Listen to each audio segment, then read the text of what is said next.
오늘 성경 말씀에는 아브라함이 어떻게 하나님을 믿었는지 기록이 되어져 있습니다. 아브라함이 아들을 낳았습니다. 아브라함을 100살에 낳았습니다. 아주 늦게 낳았습니다.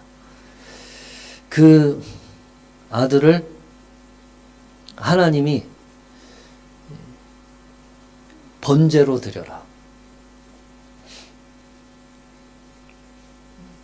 번제는 그 짐승을 죽여서 조각조각을 내어서 불에 살라서 드리는 제사죠.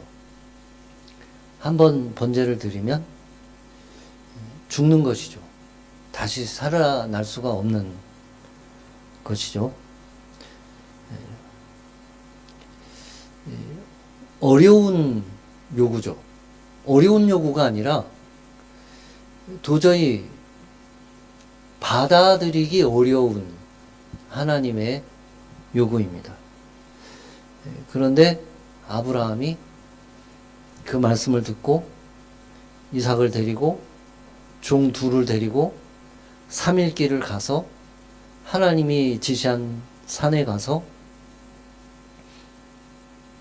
번제로 드리려고 했는데 모든 준비가 다 끝났는데 마지막 순간에 칼을 들었는데 하나님의 사자가 나타나서 아브라함을 멈추고 그 대신에 다른 짐승이 있는 것을 보고 그 짐승으로 제사를 드리고 같이 집으로 다시 돌아간 사건이 기록되어져 있습니다.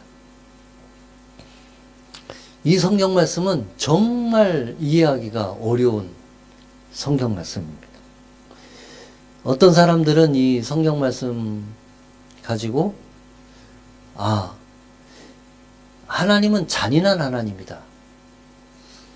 또 그거를 그대로 수행하는 아브라함은 제정신이 아니다.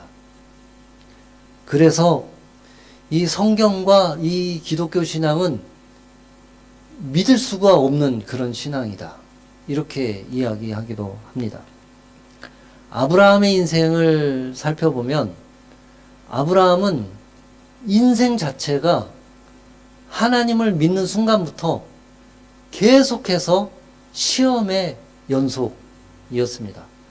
창세기 12장에 아브라함이 등장하는데 창세기 22장까지 계속해서 시험의 연속입니다. 첫 번째로 너의 고향과 친척 아버지의 집을 떠나서 내가 너에게 보여줄 곳으로 가라. 내가 너로 큰 민족을 이루게 하겠다. 이렇게 말씀하셨는데 큰 민족을 이루려면 자녀를 낳아야 하는데 자녀가 안 생겨요. 그것도 시험이죠. 또 하나님 말씀대로 가나안 땅에 들어갔는데 흉년이 들어서 이집트로 피난을 갑니다. 창세기 15장에 가면 아브라함이 또 이르되 주께서 내게 씨를 주지 아니하셨으니 아브라함이 하나님한테 직접 얘기합니다. 하나님이 나에게 자녀를 주지 않으니까 내 집에서 자라난 다른 사람들이 상속자가 되면 좋겠습니다. 이렇게까지 얘기하는데 창세기 15장에 가서도 자녀가 생기지 않습니다. 창세기 18장에 가야 이삭이 태어납니다.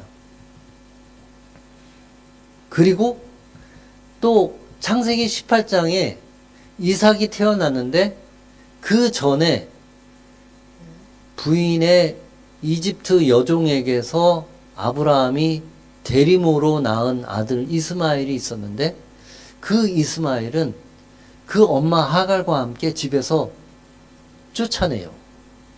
그것도 어려운 일이었죠. 아브라함에게는 계속해서 어려운 일들이 연속해서 생겼습니다. 그런데 22장에 드디어 100살의 아들을 하나 낳았는데 이제 그 아들을 상속자로 후계자로 키우려고 하고 이스마엘은 집에서 쫓아냈고 이제 유일하게 아들이 하나 있는데 그 아들을 번제로 죽여서 불에 태워서 바치라고 하는 이런 시험이 아브라함에게 왔습니다.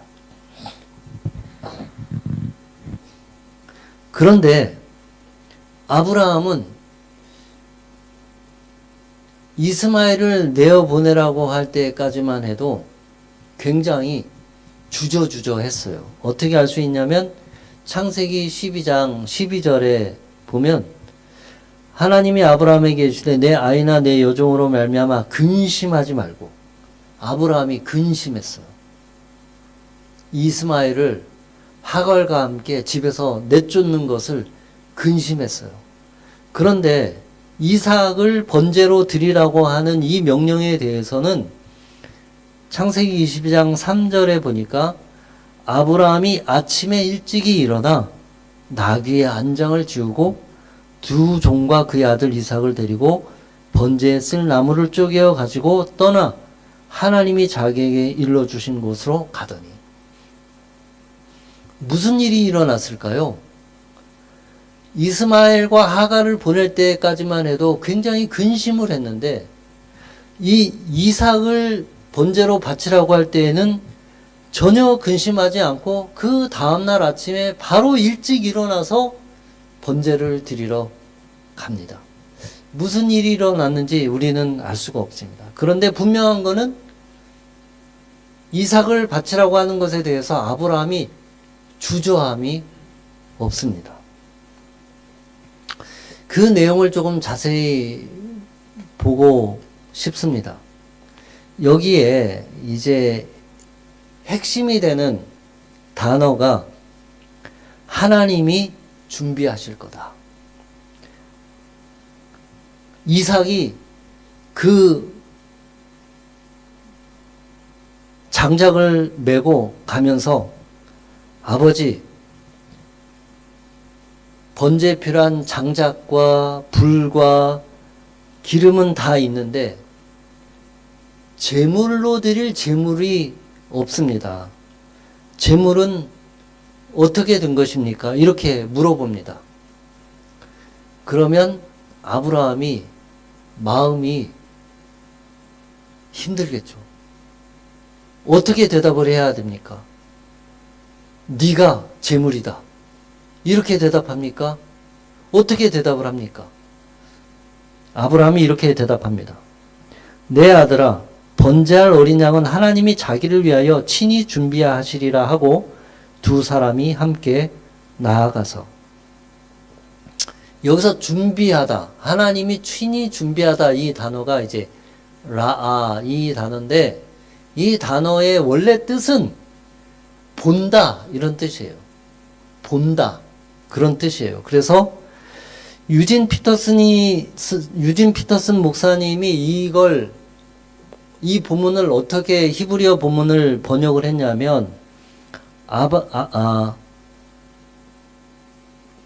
Son, God will see to it that there's a sheep for the burnt offering. 이렇게 대답을 했어요. 하나님께서 볼 것이다. 거기에 번제를 위한 양이 있을 것을 하나님께서 볼 것이다. 이렇게 번역을 했고, 또 14절에 보면 아브라함이 그 땅 이름을 여호와 이레라 하였으므로 오늘날까지 사람들이 이르기를 여호와의 산에서 준비되리라 하더라. 이것은 아브라함의 말도 아니고 이삭의 말도 아니고 해설이에요. 해설인데 이 해설은 어떤 역할이냐면 창세기 22장의 이 사건을 종합적으로 결론 짓는 부분이에요. 어떻게 결론을 짓냐? 그 땅 이름을 여호와 이레라 하였으므로, 여기서 이 동사, 이 라 똑같은 동사인데 여기도 어떻게 되냐면 on the mountain of God, 하나님의 산에서 he sees to it. 그가 볼 것이다. 이렇게 되어져 있는데 8절에는 그냥 이르에라고 단순 미래 3인칭으로 쓰여져 있어요. 단순 미래 3인칭. 그러니까 하나님이 그것을 볼 것이다. 그런데 여기에 나레이터가 이 본문을 이 사건을 종합할 때는 어떻게 썼냐면 예라에라고 수동 미래 3인칭 단수로 썼어요. 그러니까 어떻게 해석이 될 수 있냐면 그가 보여지게 될 것이다. 이렇게 해석하는 게 맞아요. 직역을 하면. 그런데 그것을 영어 성경과 한글 성경들은 의역을 했어요. 하나님께서 그가 준비하실 것이다 라고. 또 14절은 그것이 준비되어질 것이다. 여호와의 산에서. 이렇게 의역을 했어요. 같은 동사인데 이 발음이 조금씩 다른데 그것으로 이제 이게 모양이 동사가 달라질 것인데 이것을 직역을 해가지고 이 본문을 한번 이해를 해보면 이렇게 됩니다. 아브라함이 그 아들에게 이사가 하나님께서 그것을 보게 되실 것이다. 거기에 양이 준비될 것을 보게 되실 것이다. 그리고 14절 맨 마지막에 이 전체 사건을 종합하는 이 부분에서는 하나님의 산에서 그가 보여지게 될 것이다. 그러면 앞에 8절은 하나님께서 그것을 보시게 될 것이다. 무엇을 보시게 될 것인가가 나와 있지 않아요. 그 무엇은 여러 가지로 다양하게 해석이 될 수 있어요. 그것이 번제를 위한 제물로 그 양이 준비돼 보여질 것이다도 될 수 있고 또 다른 무엇이 보여지게 하나님께서 보시게 될 것이다 라고 할 수도 있고 또 14절에 그가 보여지게 될 것이다. 여기서 누가 어떤 것이 보여지게 될 것인가가 이제 열려져 있어요. 뭐가 보여지게 될 것이고 하나님은 무엇을 보게 될 것인가?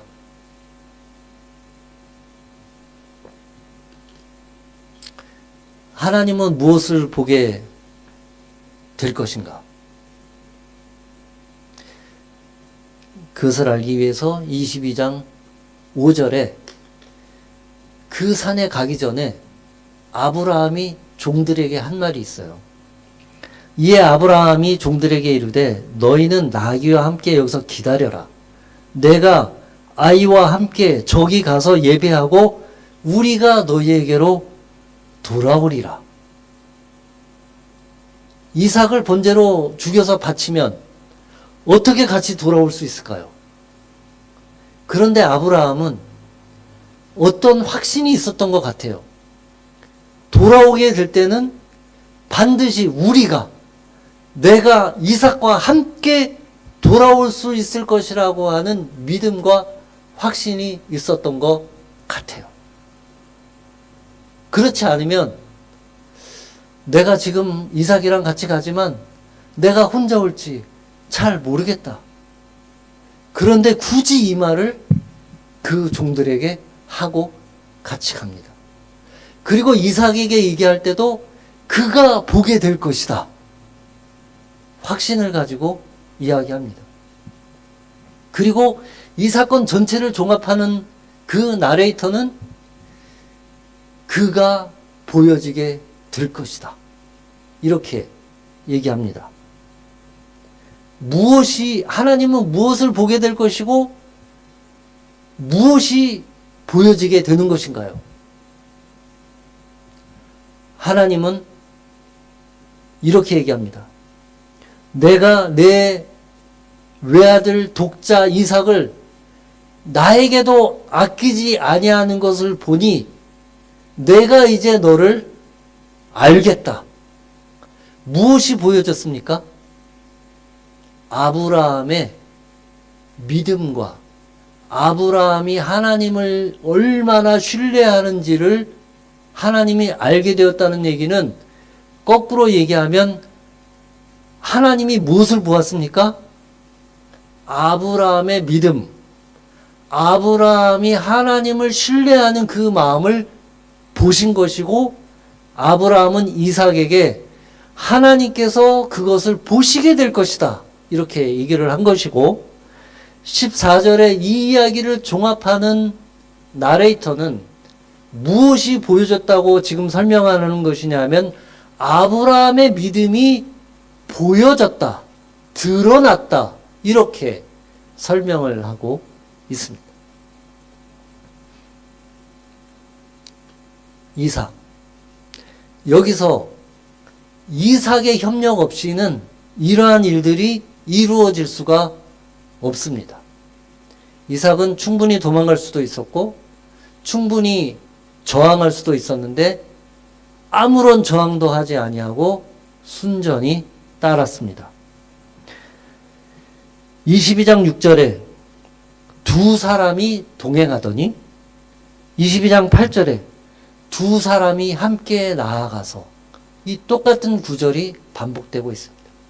이것은 이삭의 자세, 끝까지 순종하고 아무런 저항도 하지 않는 이삭의 자세, 자기가 불에 태워질 나무를 지고 가면서도 아무런 저항을 하지 않는 이삭의 자세. 그래서 이 모습이 예수님이 십자가를 지는 모습과 너무 오버랩되는 모습으로 신약 성경 기록한 사람들에게 보여졌습니다.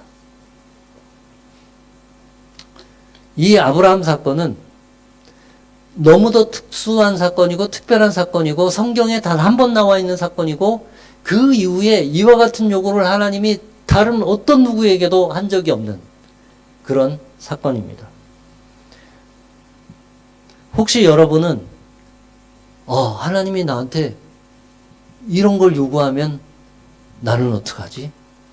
그런 마음이 들 수도 있습니다. 그러나 염려하지 않으셔도 됩니다. 하나님은 여러분에게 절대로 그런 요구를 하지 않으실 거예요. 분명합니다.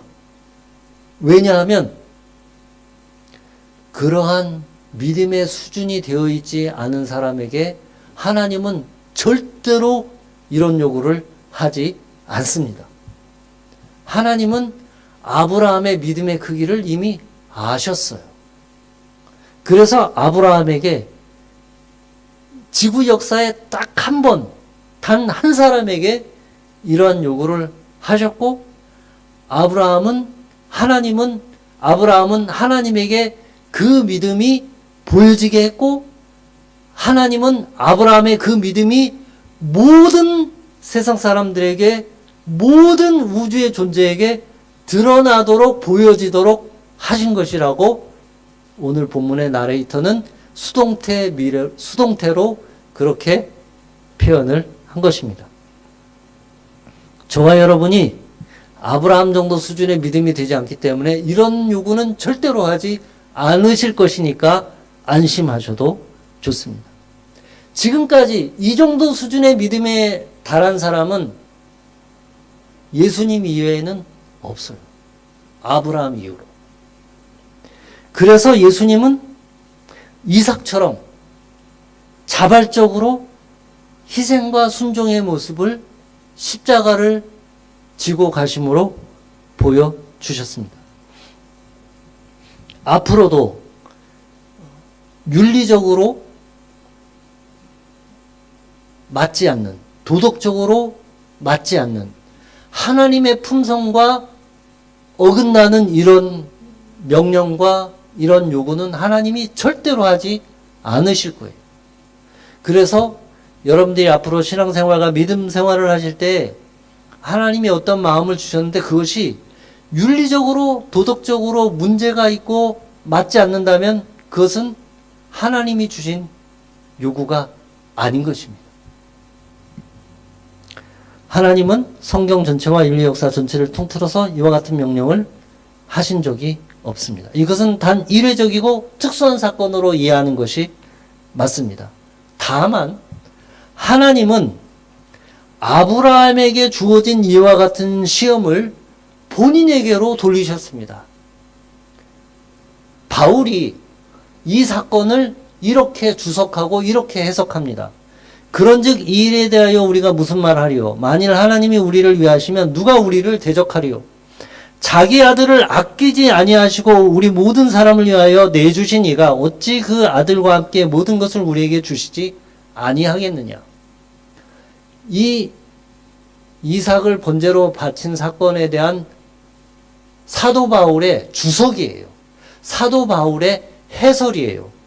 이게 어떤 해설이냐 하면 하나님은 아브라함에게 주어진 그 시험을 본인에게로 돌리셨어요. 그래서 하나님의 아들을 십자가에 죽음의 희생제사로 내어주고 그 사랑을 우리 모든 사람에게 보여주셨어요.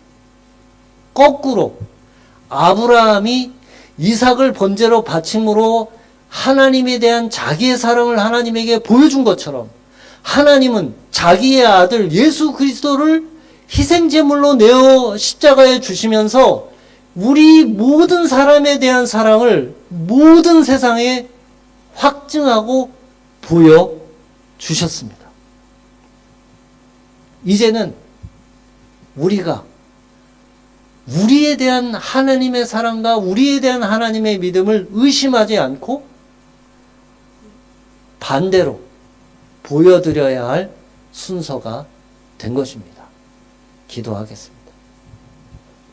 살아 임하신 하나님, 하나님이 스스로 아브라함처럼 예수님을 희생제사로 그 독생자 아들을 희생제사로 십자가에 내어주심으로 그 사랑을 모두에게 보여지도록 하셨습니다. 우리에게 보여주셨습니다. 우리는 그 사랑을 이제 의심할 수가 없습니다. 그 사랑이 우리에게 넘쳐나는 우리의 인생이 되게 해주시기를 기도합니다. 이제는 우리 주 예수 그리스도의 은혜와 아버지 하나님의 사랑하심과 성령님의 감화감동 교통하심이 주의 자녀들 한 사람 한 사람 머리 위에 이제로부터 영원토록 함께 하시기를 간절히 축원하옵나이다.